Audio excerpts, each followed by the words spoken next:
We're on infographic segment. Education gives us a knowledge of the world around us and changes it into something better. It develops in us a perspective of looking at life.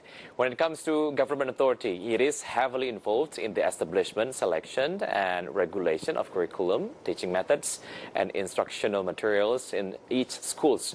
Therefore, the government has allocated a budget for education of 505.8 trillion rupiah in the 2020 state budget draft, according to the constitutional mandate of 20%. And to see how it goes as years went by, let's see the next graphic. This is the Indonesia's education budget.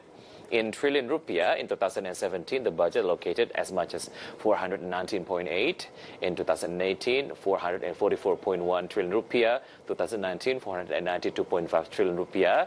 And the education budget in 2020, it reached 505.8 trillion rupiah. In the other words, the government allocated an education budget of 20% of the total planned state expenditure of 2,528 trillion rupiah. Thus, the total education budget is planned to be 505.8 trillion rupiah. This means an increase of 29.6% compared to the 2015 realization, which was on the level of at the total 390.3 trillion rupiah. Such a big leap, though.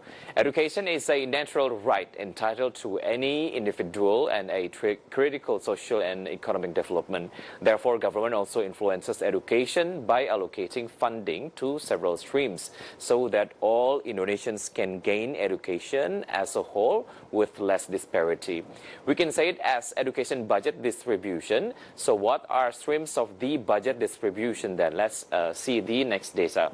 For the central government, it is allocated as much as 163.1 trillion rupiah, regional transfer 308.4 trillion rupiah, and financing 21 trillion rupiah. This one is taken from Directorate General of Budget, Ministry of Finance.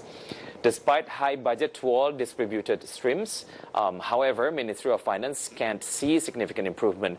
Sri Mulyani considered that the education community had not used the budget optimally to improve the quality of human resources. According to her, teaching competencies, especially at the elementary and secondary levels, will greatly affect the quality of their students. School operational assistance is education fund allocations, which are forwarded through transfer to the regions in the form of non-physical special allocation funds. And how much actually the budget to run the program? Let's see the next graphic. This is School Operation Assistance Program. In 2018, it was allocated 46.6 trillion rupiah, but in 2019, as much as 47.4 trillion rupiah. In 2020, the school operational assistance, the budget allocated as much as 54.3 trillion rupiah. In a speech to the 2020 state budget, President Joko Widodo stated for primary and secondary education in context of equal access to education and acceleration of 12-year compulsory education, the government continued the school operational assistance program. Therefore, government provides Smart Indonesia program.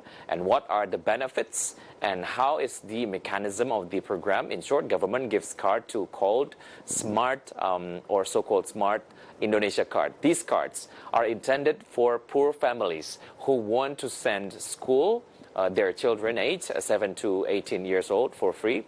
As Indonesia is very populated, we may be curious how many of students that government aim for this program and also how much the budget it takes to run the program. Therefore, we can check it through the next graphic. This is the detailed description about Smart Indonesia program. The beneficiary or the total beneficiaries of the program in 2015 reaching 18.9 million students. The budget reached 9.7 trillion rupiah. In 2017, as much as 18.2 million students as the beneficiaries of the Smart Indonesia program. The budget allocated for this program reached 9.36 trillion rupiah. In 2018, as much as 18.7 million students are the beneficiaries for the program, and the total budget for it reached 9.71 trillion rupiah. More broadly, the program is also very supportive to realize the 9-year compulsory education and universal secondary education of 12-year compulsory education program. With the Smart Indonesia program, it is expected that the dropout rate can drop drastically, providing equality in education whereby the government ensures that the public schools offer a high quality of knowledge to the learners. More so, since the education budget has increased time after time, government ensures to spend it wisely by setting up some targets. In the next graphic, we can see 3 of the whole targets. What are those? Let's check the next graphic. This is education budget 2019 target. The first one is Smart Indonesia program, reaching 20.1 million students. School operational assistance, 57 million students. School rehabilitation, 52.1 thousand schools.